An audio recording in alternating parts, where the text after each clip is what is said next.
문대원의 위클리 매거진.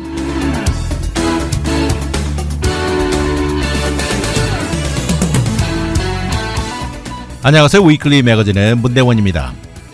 여름의 분위기는 점점 무르익어 가고 있습니다. 다양한 여름 계획들이 생각했던 대로 잘 이행이 되는지는 사람에 따라 차이는 있을 것입니다. 그러나 한 가지 공통점이라고 한다면 많은 사람들이 팬데믹이 시작되고 2년 만에 느껴보는 여름이라는 점입니다. 지난 2년 동안 여름을 기억하면서 작년 이맘때만 해도 전 세계는 엄청난 팬데믹 가운데 어려운 것들을 겪을 시기였습니다. 물론 지금도 팬데믹이 끝난 것은 절대 아니고 오히려 최근에 확진자 숫자는 크게 증가하면서 다시 마스크 착용이 의무화될 수도 있다는 뉴스를 접하고 있기도 합니다. 그러나 숫자적으로 그럴지 몰라도 이제는 많은 사람들이 무감각해진 것인지 아니면 면역력이 생겨서 그런지 작년 이맘때 비해 한층 긴장감이 낮은 것도 사실입니다. 제발 이러면서 팬데믹이 서서히 사라지기만 기다려집니다.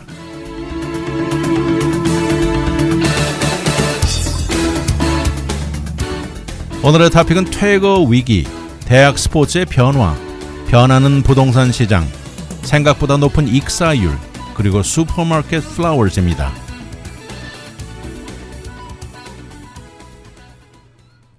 지금 우리가 겪고 있는 심각한 인플레이션의 경기 침체 위기 앞에서 생각보다 많은 미국인들이 다른 것도 아니고요. 지금 살고 있는 거주지에서 쫓겨날 위기에 있는 사람 숫자가 엄청납니다.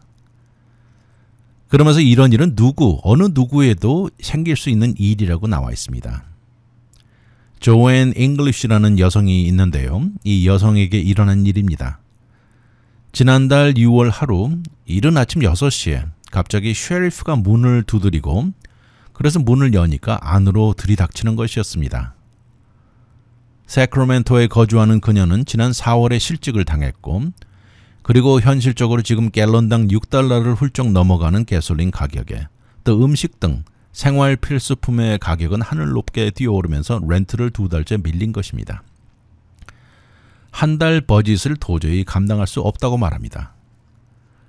그렇게 해서 퇴거를 당한 그녀는 그 이후 밀린 렌트와 페널티까지 합치면 $9,160라고 하고요. 지금 은행 잔고에 남아있는 것은 거의 0이라고 합니다. 그녀는 카운티로부터 $1,300 하우징 어시스턴스를 받았지만 이 지역의 평균 렌트 가격이 한 달에 $2,800이면서 이것은 택도 없는 액수이죠. 지금 일주일에 값싼 호텔에 머물면서 결국 3명의 자녀들을 친척 집으로 보냈습니다. 그리고 그녀는 현대 SUV 안에서 잠을 자고 로컬 짐에 가서 샤워를 합니다. 그녀는 한때 1년 연봉이 $100,000로 잘 벌었는데요. 현재 내 상황이 믿어지지 않는다고 고개를 흔듭니다. 이렇게 지속되는 인플레이션으로 가장 기본적인 생활 필수품의 가격이 크게 상승하는 것에 거기다 추가로 하우징 경비는 크게 뛰어오르면서 최근에 집을 잃은 홈리스들이 엄청나게 늘어나고 있습니다. 그리고 추가로 수백만 명이 조만간 이 대열에 끼어들 것이라는 전망인데요. 기본적인 생활이 되지 않는 것이죠. 이번에 이렇게 집을 잃어가는 미국인들을 보면서 이것 역시 빈부 차이가 더 극심해지는 것을 반영하는 또 다른 척도라고 보고 있습니다. 엄청나게 뛰어오른 주택 가격으로 지금 집을 소유하고 있는 사람들의 부는 그만큼 늘어난 것이죠. 그렇지만 반면 잠잘 곳의 가격이 높아지면서 전전긍긍하는 사람들은 절대 반대 방향으로 가고 있는 것이죠.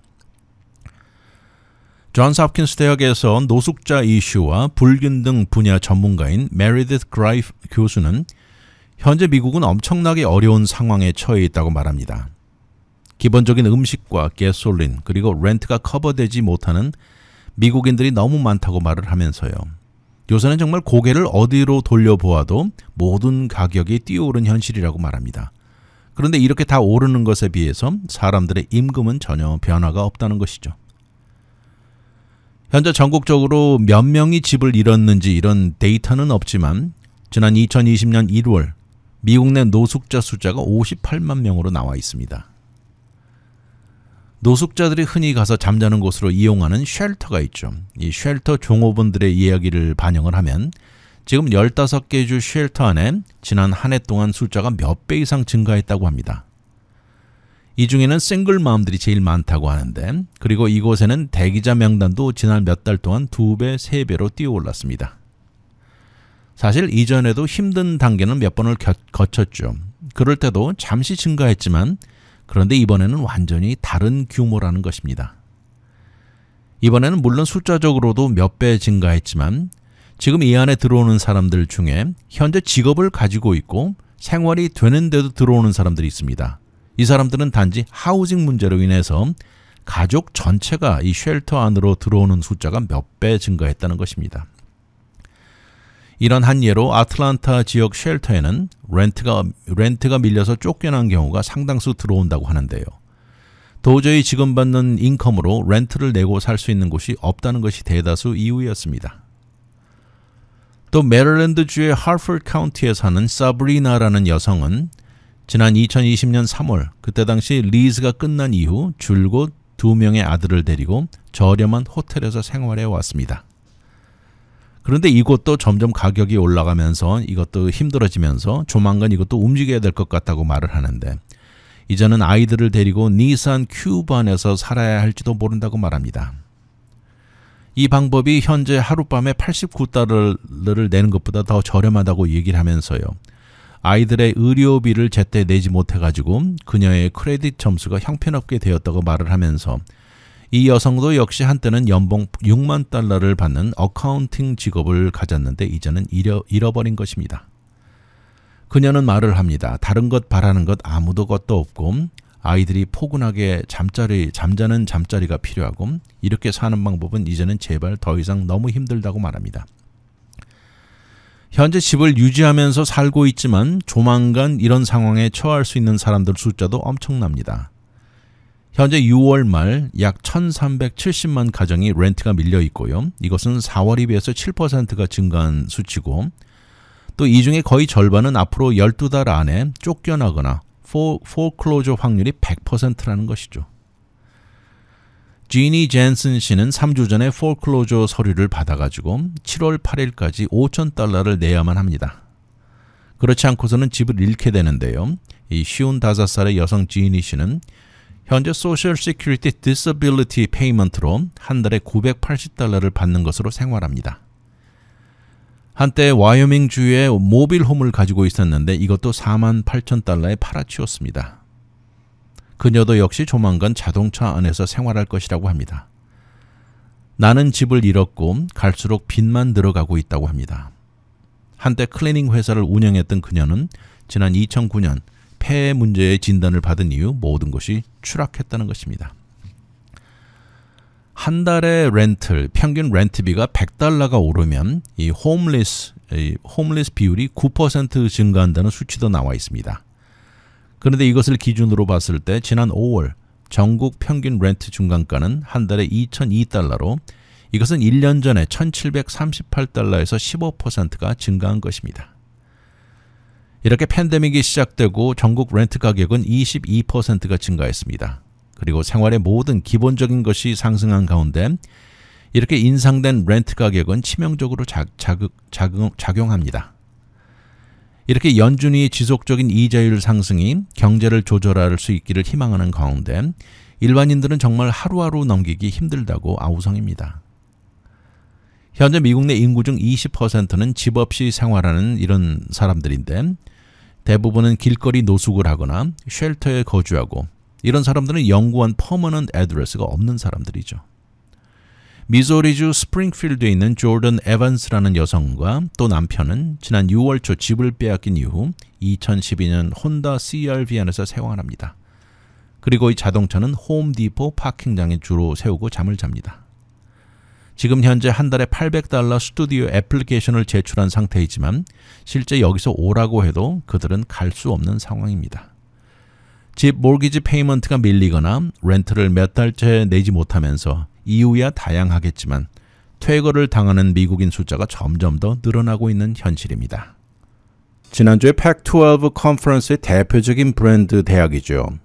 바로 이 로컬 대학인 USC와 UCLA 두 학교는 빅 텐 컨퍼런스로 옮기는 발표가 난 뒤에 스포츠, 특히 대학 스포츠계는 많이 술렁거리고 있습니다. 그런데 이번 결정의 가장 큰 이유는 아무래도 결국 돈입니다. 지난 10여 년 동안 Pac-12 컨퍼런스는 다른 대표적인 컨퍼런스에 비해서 뒤처진 느낌이 좀 있었습니다. 그러면서 TV 계약 조건에서도 상당히 밀려온 것도 사실인데요. 이런 현실에 양 대학이 빅10으로 옮기게 되면 경제적으로 큰 혜택을 입을 것입니다. 거기다 점점 현실적으로 진정한 아마추어와 프로의 구별이 불투명해지는 현실에서 프로를 꿈꾸는 대표적인 학생 선수들에게 재정적인 혜택도 엄청나게 증가할 것입니다. 시간이 가면서 그동안 사실 오랫동안 영광적인 컨퍼런스의 대명사였던 Pac-12는 점점 더 뒤처져기만 가고 있는 현실이었습니다. 이번에 물론 재정적인 큰 장점도 있지만 미국 대학 스포츠의 최고 컨퍼런스의 일원이 되는 것도 이번 움직임에 크게 작용하기도 했습니다. 특히 이런 것은 UCLA는 더 그랬습니다. 그 이전까지만 해도 Pac-12와 빅10 사이 재정상 차이가 그렇게 크지는 않았는데 오히려 2011년에 그때 당시 12년 동안 30억 달러의 TV 딜을 맺으면서 Pac-12가 앞서 있었습니다. 그러다 지난 2017년 빅10이 6년간 26억 5천만 달러 딜로 상황은 반대가 된 것이죠.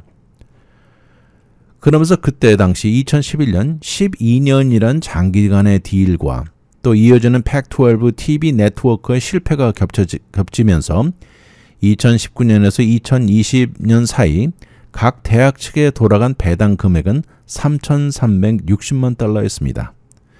이 숫자가 상당히 높은 것 같지만 이것을 빅10과 비교를 하면 그 안에 14개 대학 각각 배당금 액수는 4,920만 달러로 거의 5천만 달러가 됐었던 것이죠.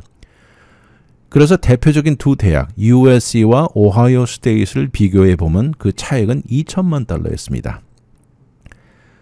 그리고 이번에 팬데믹으로 수익 피해는 모두 입었지만 Pac-12에서는 35.7%가 감소하면서 각 대학에 돌아간 액수는 1,980만 달러였는데 이것에 비교해서 빅10의 감소는 적었습니다. 11.6% 감소해 각 대학에 돌아간 배당금은 4,780만 달러로 액수는 큰 차이가 없으면서 정말로 이 기간 동안에 양 컨퍼런스는 큰 차이를 보여준 것이죠. 그리고 벌써 나와 있는 예측인데요. USC와 UCLA가 빅10에 합세한 이후 다음 계약이 이루어지는 2024년에는 그때 가서 액수는 매년 1억 달러짜리 메가 딜이 기다리고 있을 것이라고 내다보고 있습니다. 그리고 나서 이것을 각 대학으로 나누면 각 대학에 돌아가는 액수가 1년에 6,250만 달러로 이것은 풋볼만인데 거기다가 농구 토너먼트 등에서 돌아올 추가 액수를 고려하면 총 액수는 비교도 되지 않는 것이죠. UCLA 같은 경우에는 2년 전 Pac-12에서 받았던 할여금의 2배 이상을 받게 되는 격입니다. 이렇게 늘어난 증가된 재정적인 증가로 이것은 시설 보강이나 또 유능한 코치를 포섭하는 데 한층 더 가능성을 높게 해주고요. 또 학생들에게 이런 움직임, 트래블, 여행의 질적인 임프루브먼트에 큰 도움을 줄 것입니다. 이것을 두고 UCLA 애틀레틱 디렉터인 마틴 자르모는 이런 모든 다양한 자원이 크게 늘어나게 될 것이라고 말하면서 서부 대학 선수들이 동부로 이동하는 데 큰 도움을 줄 것이다 이렇게 말을 했고요. 가장 가까운 빅10 대학 캠퍼스의 로케이션이 1,500마일 떨어진 것을 감안할 때 재정적인 도움은 절실하게 필요한 것이라고 말했습니다. USC 역시 이번 빅10으로 옮기는 발표에 올 시즌부터 모든 학생들은 이 이름이 Academic Achievement Awards라고 부르면서 1년에 최고 5,980달러까지 받을 수도 있다고 말했습니다. 거기다 이번에 빅10 컨퍼런스로 움직인다는 것은 전국 챔피언에 진출하는 확률도 더 높게 만들 것입니다. 마지막으로 Pac-12 팀이 전국 챔피언십 플레이오프에 진출한 것이 바로 2016년 워싱턴 대학인데요. 그때 당시 4번 시드로 나갔는데 그때 1번 시드와 알라바마와 맞붙어서 아주 처참하게 대패했습니다. 그런가 하면 반대로 빅10 컨퍼런스의 경우에는 지난 8년 플레이오프에서 6번이나 진출했고요. 그중에 오하이오 스테이트는 4번이나 진출하면서 가장 많았습니다. 또 작년 시즌이 끝나면서 볼 게임에 나간 팩12 팀의 전적은 무승 5패 전적을 기록하면서 얼굴을 들지 못할 정도였는데 빅10의 경우에는 14팀 중 10팀이 무려 10팀이 볼 게임에 진출해서 6승 4패의 전적을 기록하면서 크게 비교가 됐습니다. 결국 강팀이 더 많고 경쟁의 강도나 스케줄로 인해서 UCLA와 USC는 전국 챔피언십 경쟁의 확률이 더 높아질 것은 당연합니다. 그러면서 이어지는 하이스쿨에서 아주 우수한 선수들, 리크루터는 포섭에 크게 장점으로 작용할 것입니다. 이러면서 전국 TV에 나오는 숫자도 점점 숫자가 늘어날 것이고요. 사실 매번 저녁 늦은 시간에 서부 시간대로 인해서 늦은 시간에 게임이 나오다 보니까 이제는 앞으로 이것이 변하면서 UCLA나 USC 게임도 오전 9시 또 어떤 경우에는 점심시간 정도의 중계가 되게 됩니다. 사실 그동안 매번 늦게 경기가 일어나면서 동부 지역 같은 데서는 새벽 1시 정도가 되어야 끝나는 이유로 동부 사람들에게는 보여지는 확률이 낮았던 것도 이제는 해소가 되는 것입니다. 이번에 USC와 UCLA 움직임으로 빅10 컨퍼런스도 얻는 게 많습니다. 그동안 빅10 컨퍼런스는 미 중서부 대학들이 대부분이었는데 이제는 이런 중서부의 조그만 도시들의 대학들도 최고 미디어의 마켓인 이 헐리우드에 더 자주 등장하게 되는 이점을 갖게 됩니다. 거기다 전국 최고 풋볼 컨퍼런스라고 불리우는 SEC, Southeast Conference라고 그러죠. 이것과 맞대응하기 한층 더 좋은 위치에 가게 됩니다. SEC 역시 오클라호마와 텍사스 대학이 2025년에 옮기면서 앞으로 양 컨퍼런스 간의 불꽃 튀기는 경쟁이 예상되고 있습니다. 반대로 남아있는 팩12에 어떤 의미가 있을까요? 그리고 또 어떤 변화가 일어날까요? 이 중에 대표적인 대학이 오레곤 대학인데 가장 최근에 탑5 랭킹에 올랐던 대학이 바로 오레곤 덕스입니다. 또 거기다 경쟁인 워싱턴 대학, 태평양 지역, 북쪽 지역 라이벌이면서 마음에 드는 미디어 마켓을 추구하고 있는 것도 마찬가지입니다.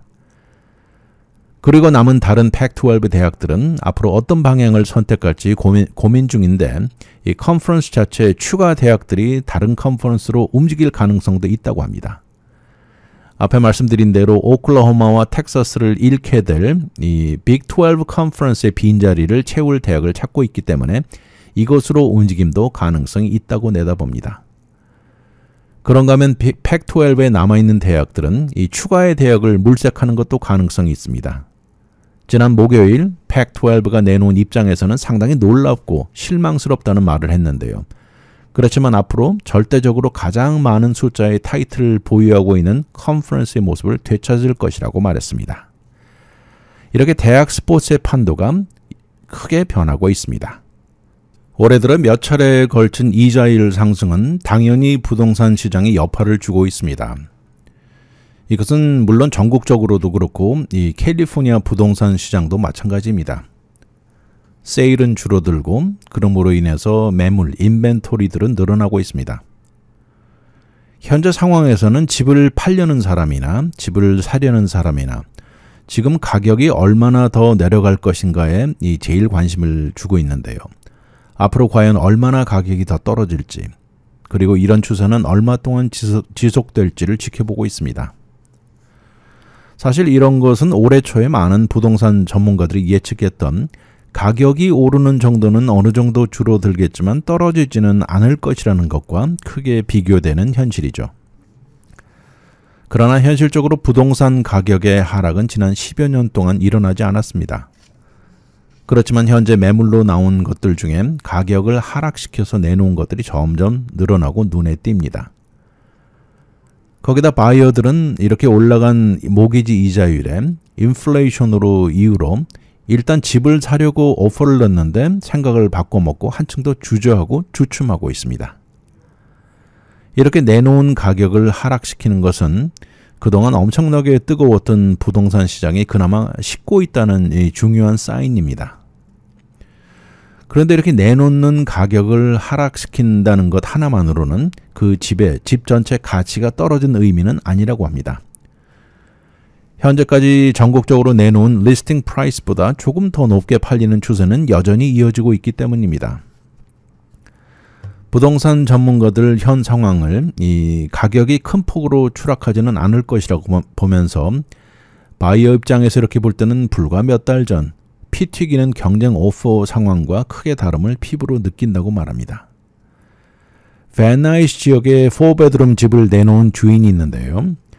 지난 1950년도에 지어진 집 가격이 최고 기록을 세운 이후 최근에 5만 달러를 낮추어서 내놓았습니다. 이 5만 달러를 낮춘 가격이 94만 9천 달러인데 그런가 하면 이렇게 내린 폭이 더 큰 집도 있습니다. 처음에 100만 달러에 내놓았던 집을 이제는 86만 달러로 무려 14만 달러를 내린 집도 있습니다. 점점 더 많은 이 남가주 집을 구하는 사람들이 이제는 올라간 가격과 모기지 이자율로 인해서 가격대가 더 낮은 이 아예 위치, 장소를 바꿔먹고 있습니다. 이런 예가 LA 지역에서 60여 마일 정도 떨어진 하이 데저트 지역인 엔텔롭 밸리나 빅터빌 지역으로 나가고 있다는 것입니다. 이런 상황이다 보니까 에스크로에 들어가는 에스크로가 오픈되는 숫자도 줄어들고 반대로 인벤토리는 늘어나고 있는 현실이죠. 오렌지 카운티와 샌버나디노 카운티의 프라이스 컷 폭은 20%라고 나와 있고요. 심지어 가격대가 아주 높은 산타모니카 지역이나 행콕 파크 지역도 마찬가지로 이 가격을 낮춰서 내놓고 있습니다. 지난 2년 동안 엄청나게 뜨거웠던 셀러스 마켓 기간 동안 바이어들은 모든 컨텐전시, 이런 조건들이죠. 컨텐전시들을 포기하는 것은 당연한 것이었습니다. 특히 그 중에서도 감정가, 어프레이저리 그랬다고 하는데 이제는 반대 방향으로 바뀌고 있습니다.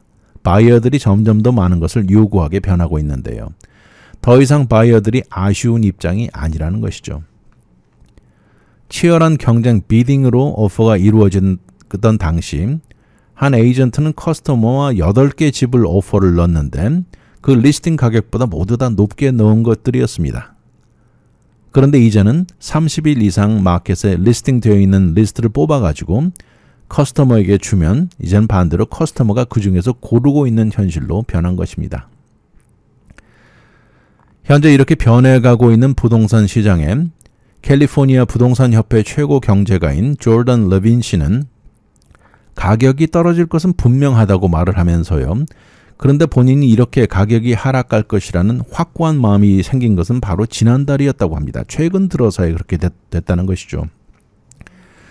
이렇게 최근 들어 견해가 바뀌게 만든 두 가지 요소를 말을 하면서 첫 번째는 반복된 모기지 이자율 상승이 구매 능력에 미친 여파였고요. 두 번째는 바이어들이 집을 사려는데 일단은 마음을 바꾸어 먹은 것을 보면서 이 결정이 확고해졌다고 합니다. 모기지 이자율이 올해 시작되는 그때 당시 3% 선에서 시작했죠. 그러다 3월 말에 4.5% 정도, 4월에 5%를 넘더니 이번 달에 거의 6%에 육박하고 있습니다. 그러니까 이런 것 숫자로 좀 이렇게 비교를 해보면 남가주의 평균 가격대 집인 76만 달러짜리 집을 산다고 칠 때 20%를 다운하고 그리고 모기지 페이먼트의 재산세 보험료를 포함해서 지난 1월에는 3,493달러를 냈던 것입니다. 이것이 3월에는 506달러가 더 추가되고 지난달에는 655달러가 오르면서 이제는 4,428달러가 되면서 거의 매달 1,000달러씩을 더 높게 내는 격이죠. 이러면서 최근 들어 바이오 수요가 점점 줄어든다고 말을 하면서 그러면서 많은 셀러들이 리스팅 가격을 떨어뜨릴 수밖에 없다고 말합니다. 올해 2022년 1년 동안 주택가격 작년에 비해서 9.7%가 상승했는데 이것은 그 전년의 20% 상승과 크게 비교되는 것이죠. 내년 2023년에 가서는 연방준비이사회는 인플레이션에 대응하면서 가벼운 경기 침체에 들어갈 것이라고 말을 했고요. 캘리포니아 주 중간 주택 가격이 7.1% 하락할 것이라고 전망합니다. 그런데 이런 전망을 두고 이견이 상당히 다양한데요. 존 버언스 리얼 에스테이트 컨설팅에서는 지난 5월에 내놓은 전망을 보면 캘리포니아와 전국적으로 내년 중간 가격 하락 이유는 이 하락을 점쳤고요. 그 이유는 경기 침체라고 말했습니다.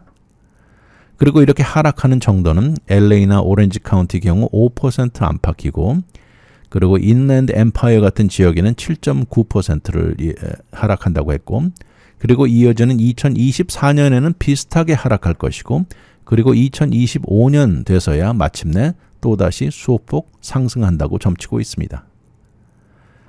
그리고 이자율이 6% 이상 크게 뛰어오르지 않고 장기간 유지된다면 경기 침체는 피할 수도 있다고 내다보는 견해도 있습니다. 그러면서 만약 이렇다면 주택 가격이 하락은 아니고 같은 수준으로 플랫하게 몇 년간 유지될 가능성도 있다고 보고요. 그렇지만 반대로 이자율이 6.25에서 6.5%까지 올라간다면 가격이 떨어지는 것은 기정사실이고 경기 침체 확률은 몇 배 더 높아진다고 내다보고 있습니다. 그런 차원이다 보니까 가장 이상적인 것은 가격이 떨어지지 않고 플랫하게 유지되면서 어려운 고비를 넘기는 것이겠죠. 그러나 많은 전문가들이 주택 가격이 지난 2008년 금융 붕괴 때처럼 그렇게 붕괴되는 것은 없을 것에는 모두 동의합니다. 왜냐하면 현재 주택을 소유하고 있는 사람들은 그 이웃에 팔린 가격보다 더 싸게 팔아야 되는 다급한 상황이 아니라는 것이고요. 그리고 2008년 금융 붕괴 당시에는 수만 명이 포클로저에 들어가면서 주택 가격이 50% 이상 떨어졌습니다. 이런 면으로 볼 때 이번에 겪게 될지도 모를 경기 침체, 리세션에 비교적 가벼울 것이라는 전망이 나오고 있고요. 요새는 융자 조건이 상당히 까다롭고 융자가 나온 사람들은 주택 구입 능력이 되는 경우가 대부분이어서 포클로저의 케이스는 한층 더 적을 것으로 내다보고 있습니다. 거기다 엄청난 숫자의 30대 밀레니얼들이 첫 번째 보금자리로 집을 사려는 사람들이 상당히 되면서 금융 붕괴 당시와 상황이 완전히 다르다고 합니다. 아무튼 이자율 상승으로 부동산 시장이 크게 변하고 있습니다. 그렇지만 2008년 당시와 상황은 모든 면에서 크게 다르다는 것입니다. 지난 2017년 금요일이었습니다. 플로리다 주에 사는 와이엇 워너스라는 남성은 그로서리 스토어를 간 부인으로부터 전화를 받았는데요. 갑자기 자동차에 문제가 생겨서 움직이지 않는다는 것이었습니다. 그래서 급히 차를 타고 부인이 있는 쪽으로 가고 있었는데 이 지역은 아무래도 바다가 바로 옆에 붙어 있는 지역들이 많습니다. 그래서 차를 몰고 가는데 중간에 바다에서 사람들이 손을 흔들면서 구조를 요청하는 모습이 눈에 들어왔습니다. 차를 급히 멈추고 자세히 이렇게 보니까 물에 빠지는 익사하는 사람들이 구조를 요청하는 것이었습니다. 이 남성은 반사적으로 그쪽으로 향했고요. 부인의 자동차 문제보다 한층 더 시급하다는 생각만 들었습니다. 바다 파도에 사람들이 견디지 못하고 있는 모습이었습니다. 한 가지 다행이었던 것은 와이엇 씨는 본인이 라이프가드 인스트럭터 경험이 풍부한 사람이고요. 그리고 그의 트럭 안에는 구명 장비들을 늘 갖추고 다니는 사람이었습니다. 그렇게 해서 혼자서 5명이나 구출했는데 바다 파도와 싸우느라 어려움이 많았습니다. 그러면서 대서양의 파워를 톡톡히 실감했다고 말했습니다. 미국에서 한 해에 이렇게 물에 빠지는 드라우닝이라 그러죠. 익사로 사망하는 숫자는 3,960명으로 거의 4,000명에 달합니다. 이것은 다양합니다. 보트 사고에서부터 수용회까지 이 숫자를 나누어 보면 하루에 11명씩 사망해 가고 있습니다. 지난 2015년에서 2019년 사이 이 익사율이 가장 높았던 5개 주가 나와 있는데요. 알래스카주를 선두로 해서 하와이, 루이지아나, 플로리다, 미시시피 순이었습니다. 그런데 전 세계를 놓고 봤을 때 이렇게 사망하는, 드라우닝하는 숫자는 더 놀랍습니다. 매년 전 세계적으로 23만 6천 명이 사망하는데 이것도 하루로 나눠보면 하루에 647명이 죽어가는 꼴입니다. 거기다 CDC가 내놓은 자료에 의하면 이렇게 익사에서 구조돼서 생명은 건졌지만 이것으로 입은 부상 정도는 가벼운 부상에서부터 심각하고 평생 불구가 되는 경우까지 다양합니다. 여기서 이 비극적인 것은 이런 사망이나 부상의 경우 대부분이 모두 예방이 가능한 것이었다는 점입니다. 장소가 바다가 되었건 강이 되었건 호수, 심지어 뒷마당의 풀장의 경우 모두 안전도를 유지하면서 물놀이를 할 수 있다는 것이 얘기를 하면서 안타깝다고 말합니다. 이렇게 드라우닝에 흔히 자주 피해를 보는 대상이 주로 어린이입니다. 어린이의 경우 1살에서 4살 사이가 제일 많고요. 여성보다는 남성이 80%를 차지합니다. 아무래도 남성들은 좀 더 거친 행동에 알코올을 겸하는 경우로 인해서 그렇다고 하는데요. 익사로 사망하는 숫자에 있어서 남성들이 여성들보다 2배 이상 높습니다. 거기다 익사 비율이 아메리칸 인디언들이나 알래스카 원주민 그룹 중에 29살 미만이 백인에 비해서 한층 더 높게 나왔습니다.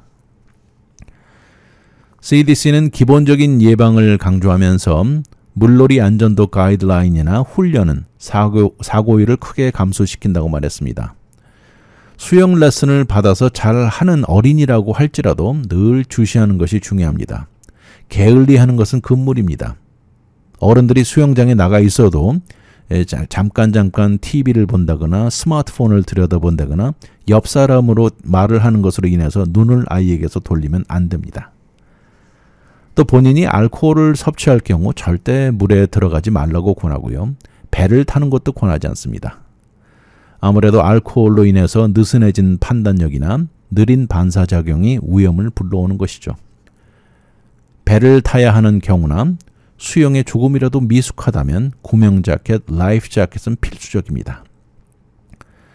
또 중요한 것 중 하나는 물 환경을 제대로 알아야 합니다. 바다의 파도는 절대 과소평가해서는 안 된다는 것이죠. 들어가기 전에 미리 모두 판단을 하라고 합니다. 바다에서 여기서 부르는 rip current가 있는 건데요. 이 파도는 이 피어나 바위 틈 같은 데서 일어날 수 있는 파도의 모습이라고 하는데요.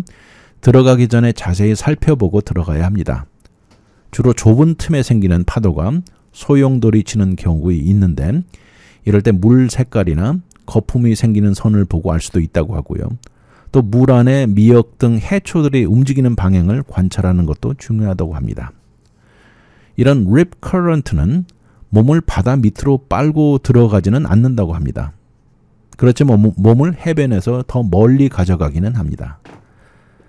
만약 바다에서 잘못된 파도에 심하게 빨려 들어가는 것 같으면 절대 당황하지 말고 파도가 가는 방향으로 수영을 해서 나중에 해변가 쪽으로 옮겨오라고 합니다.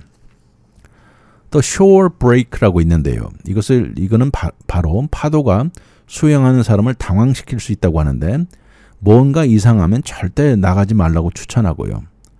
바다에서 수영을 만약 하고 싶다면 밀물과 썰물 1시간 전이나 1시간 후가 제일 좋다고 권하기도 합니다. 또 이렇게 워터 스포츠, 물놀이를 하다 보면 강에서도 할 수 있습니다. 강에서는 이 튜브라든지 이 다양한 액티비티가 인기인데요. 그렇지만 강 흐름이 갑자기 가파질 수도 있고 중간에 나오는 장애물로 인해서 문제를 일으킬 수도 있습니다. 또 호수 같은 경우 호수가 아무래도 다른 것에 비해서 잔잔하지요. 이런 잔잔하다는 이유로 생각보다 많은 사람들이 위험하지 않다고 상상하는 경우가 많은데 이런 호수 같은 데도 갑자기 바닥이 푹 꺼지는 지역, 위험한 물건들로 인해서 상당히 당황할 수 있다고 합니다. 그리고 호수 안에서도 절대 안전하게 허용된 장소를 벗어나지 말 것을 권하고 호수에서 빠르게 지나가는 보트나 워터크래프트를 이런 지역에는 절대 접근하지 말라고 권합니다. 또 집 뒷마당에 풀을 소유하고 있는 사람들에게 추천되는 것은 4군데 코너 모두 돌아가면서 펜스를 설치할 것을 권하고요. 저절로 닫히고 저절로 래치가 되는 문을 설치할 것을 권합니다. 아이들이 절대 어른 없이 들어가는 것을 막아야 하고 심지어 아이가 수영을 할 줄 알아도 어른이 꼭 같이 있어야 합니다. 미국 라이프가드 어소시에이션 말에 의하면 이번 여름에 가드의 숫자가 너무 부족하다고 합니다. 수영할 때는 절대 가드 있을 때만 하라고 권하고요. 본인의 현명한 판단을 해야 된다고 강조합니다. 여름이 한창 절정인 현재 물놀이는 활발하게 진행 중입니다. 더욱이 팬데믹 이후 제대로 휴가를 떠나지 못했던 사람들이 오래 많은데요. 절대적으로 안전한 물놀이 필수적이라고 하면서 좋은 시간 가지러 갔다가 비극을 초래할 수도 있기 때문이죠. 생각보다 높은 익사율이 매년 일어나고 있습니다. 미국에서 1년에 익사로만 거의 4,000명이 사망하고 있습니다. 절대 가볍게 생각해서는 안 될 것입니다. 저는 이번 이야기 참 흥미롭게 느꼈는데요. 우리가 흔히 슈퍼마켓에 들어갈 때 그 입구에 꽃을 파는 데를 자주 보게 되죠. 하버도 거기서 꽃을 사본 적은 없지만 여기서 꽃을 사가는 사람들이 많은가 보다 생각은 해봤고, 물론 꽃을 도매상에서 사다 파는데 이익을 남기겠다는 생각은 해봤습니다. 그런데 이 안에 더 큰 이유가 있다는 거 아시는지요? 물론 소매업체들, 비즈니스들이 각자 나름대로 마케팅 아이디어나 전략이 있기 마련인데요. 그 전략 중에 가장 큰 것 중에 하나가 더 많은 사람들의 발걸음을 스토어로 향하게 만드는 것일 텐데, 이런 차원으로 멋있는 마네킹을 세워놓은 것도 있고, 또 창문에 휘황찬란하게 그림을 그려놓기도 하고, 엄청난 디스카운트가 기다린다는 포스터가 앞 창문을 감싸고 있는 모습 익숙합니다. 그런데 이런 전략 중에 우리가 생각해 보지도 못했던 은근한 방법도 여러 가지가 있습니다. 너무나 은근해서 보통 때는 우리는 눈치채지도 못하는 것들입니다. 그런 예 중에 하나가 바로 로컬 그로서리 스토어를 생각해 보십시오. 처음에 문이 열리고 처음 들어가면 무엇이 제일 먼저 반기는가요? 바로 앞에 말씀한 대로 꽃일 것입니다. 크고 환한 보케들, 방금 잘 나온 신선한 꽃들이 커스터머들 앞에서 반기는데요. 이런 것은 모든 그로서리 모습입니다. 이 홀푸드라든지 크로고스나 이 모든 대도시 그로서리 스토어의 모습입니다. 그런데 이것이 우연의 일치가 절대 아닙니다. 이렇게 화려한 꽃을 앞 입구에 배치해 놓는 데는 전략적인 결정이 내려진 이유라고 하는데요. 인간의 행동과 심리 분석 컨설팅 펌인 엔바이로셀의 CEO인 파커 언더힐 씨는 말을 합니다. 이것은 아주 간단한 것이라고 말하면서요.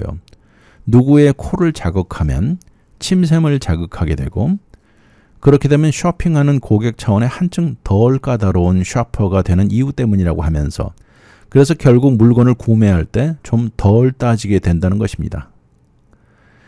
이런 꽃들 아주 상쾌하고 신선함의 시그널이죠. 자연의 시그널, 모든 음식이 맛있게 느껴지는 좋은 것들을 불러일으키는 것, 이런 것이라고 럿거스 비즈니스 스쿨의 교수가 말을 하고 있습니다.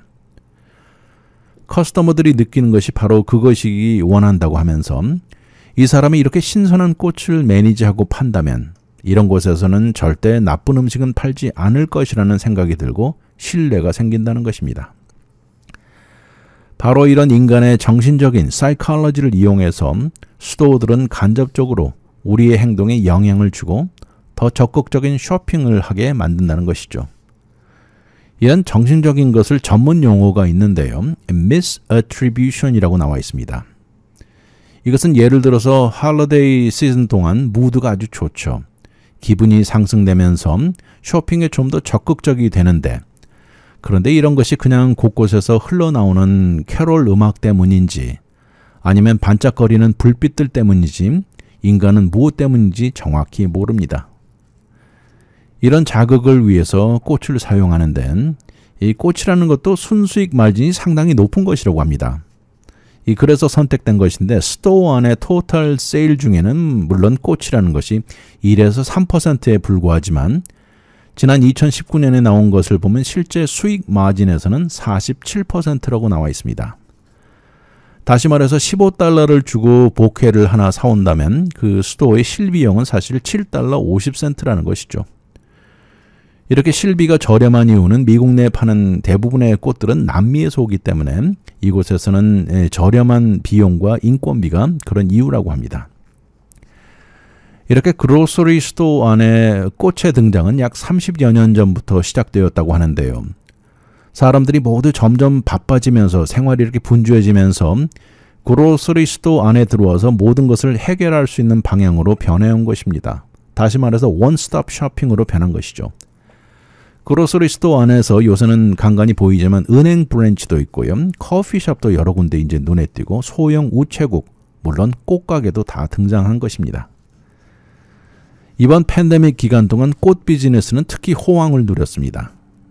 이 기간 동안 대표적인 에센셜 업소인 그로서리 스토어에 들어와서 그나마 그때 당시 어려운 상황에 조금이라도 위안이 되고 행복감을 줄 수 있었던 걸 원했던 이유이죠.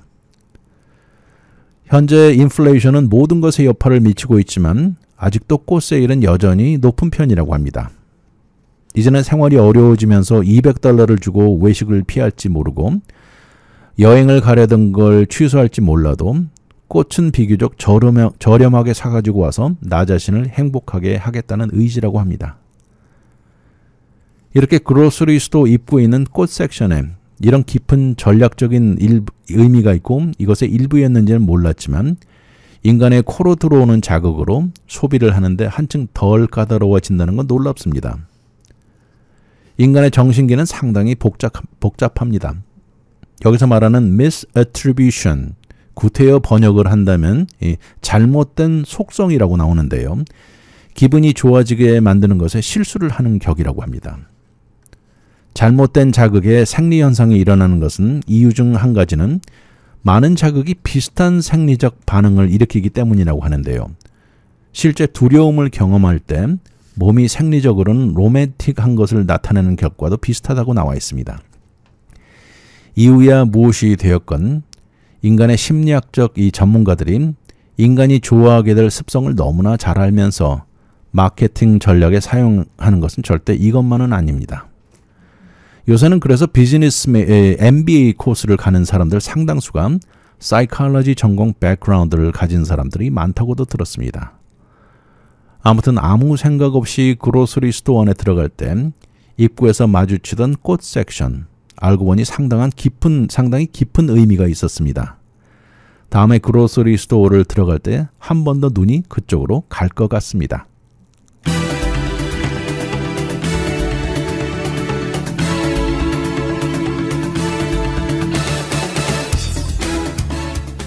단순히 아름다운 꽃을 파는 이유보다 더 큰 전략적인 목적이 있었다는 것은 보통 사람은 상상도 하지 못했을 것입니다. 코로 들어온 좋은 냄새는 우리를 자극하고 기분을 좋게 하면서 돈을 쓰는데 덜 까다로워진다는 것이 신기할 따름입니다. 아름답고 막 가져온 신선한 꽃향기는 자연의 아름다움과 청결함이 느껴지게 만들기도 하면서 우리를 기쁘게 만든다는 것입니다. 그리고 보면 비즈니스에 성공하는 데는 일반 소비자들의 취향과 행동 범위의 전문가가 되어야 하는 것은 당연하게 느껴지기도 합니다. 우리 인간이 선호하고 우리를 기분 좋게 만드는 것들이야말로 말이 필요 없는 설득력을 가진 것이라고 해도 과언이 아닐 것입니다. 위클리 매거진은 인터넷을 통해 다시 들을 수 있습니다. radiokorea.com에 들어와 다시 듣기를 누르시고 편안한 시간에 들으십시오. 또한 위클리 매거진을 유튜브에 들어와 RKTV 1540을 통해서도 들을 수 있습니다. 이 프로그램은 KBS, MBC, SBS, NGC, 라디오 코리아 등 14개 한국방송 채널이 운영되는 디렉트위성 TV 제공입니다. 지금까지 위클리 매거진 진행의 문대원이었습니다. 감사합니다.